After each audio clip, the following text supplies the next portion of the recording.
একেকজনের একেক রকম মন্তব্য।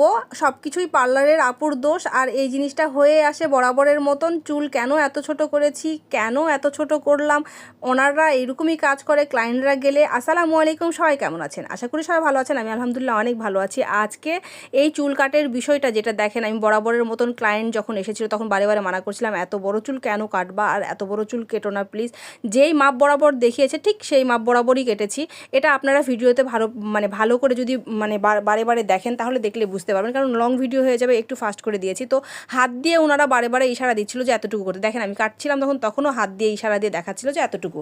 তো ফাইনালি যে জিনিসটা হয়েছে, আসলে ও হচ্ছে 2 মাসের ছোট একটা বেবি আছে প্রথমত, দ্বিতীয়ত মাথা ভর্তি এত উকুন, যেই কারণে চুলটা ও নিজে নিজে যে মেনটেনটা করবে সেটা করতে পারছিল না, যার কারণে চুল কাটতে বাধ্য হয়েছে। আর আমাকে যেটা দোষারোপ করা হয়েছে, যে জিনিসটা আপনারা আমাকে অনেকেই বলেছেন যে এটা যে কোনো পার্লারে গেলেই কাটতে কাটতে চুল ছোট করে দেয়। এই জিনিসটা কখনোই না। আপনারা চাইলে আপনাদের ঊর্ধ্বে আমরা কিছু করবো, এটা কিন্তু কখনো হতে পারে না। তো যাই হোক, এক একজন এক এক রকম মন্তব্য করবেন, আমি কিছুই মনে করি না। তবে বললে এরকম বিশেষ করে ভালো হয়। দেখা যাচ্ছে যে ওই ওসিলায় আমি আমার মতন করে একটা ভিডিও তৈরি করতে পারি এবং আপনাদের মাঝে শেয়ার করতে পারি। আর এই ভিডিওটা শুরু থেকে শেষ পর্যন্ত দেখলে তো বুঝতেই পারবেন যে ক্লায়েন্টের বারে বারে হাত আসছিল যে আরও ছোটো করো, আরও ছোটো করে এই জিনিসটা বলতেছিল। তো যাই হোক, এই জিনিসটা যদি আপনাদের মধ্যে ভিডিওটা দেখার পরে এই বোধটা যদি না আসে, কিছুই করার নেই। তো ফাইনালি চুল কাটা শেষ, আলহামদুলিল্লাহ।